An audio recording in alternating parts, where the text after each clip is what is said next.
Before we start, please hear a message from International News Today Network.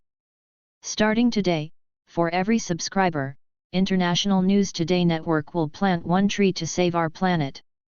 Please help contribute in saving our planet by subscribing to our channel.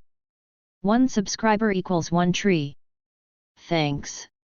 NATO Secretary-General Jens Stoltenberg told reporters on Wednesday that increases in military spending and rising numbers of troop deployments in Eastern Europe since 2014 were carried out in anticipation of a conflict with Russia.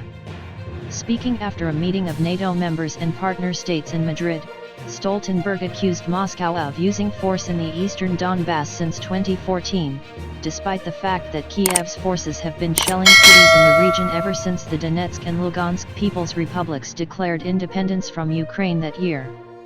Nevertheless, Stoltenberg said that the US-led military bloc decided in 2014 to start beefing up its forces in Eastern Europe. The reality is also that we have been preparing for this since 2014, he stated.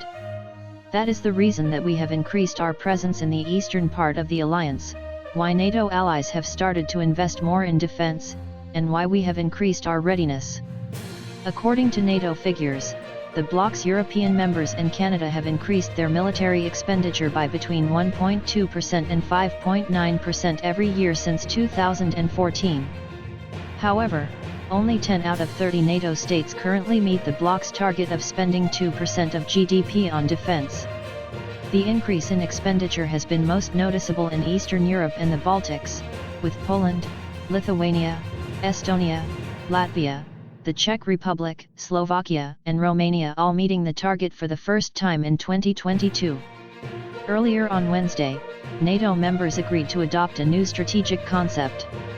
This policy blueprint sets out the alliance's stance toward partners, non-members, and adversaries, with the 2022 iteration naming Russia as the most significant and direct threat to the bloc. On the other hand, Moscow has labeled NATO's expansion into former Soviet states since the end of the Cold War, which Western leaders explicitly promised in the early 1990s would not happen, as a threat against its own security.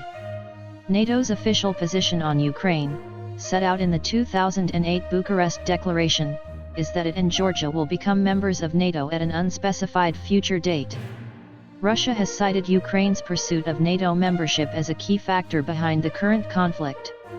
Despite the alliance's post-Cold War march into the former Eastern Bloc, Stoltenberg claimed on Wednesday that NATO has strived for a better relationship with Russia for decades.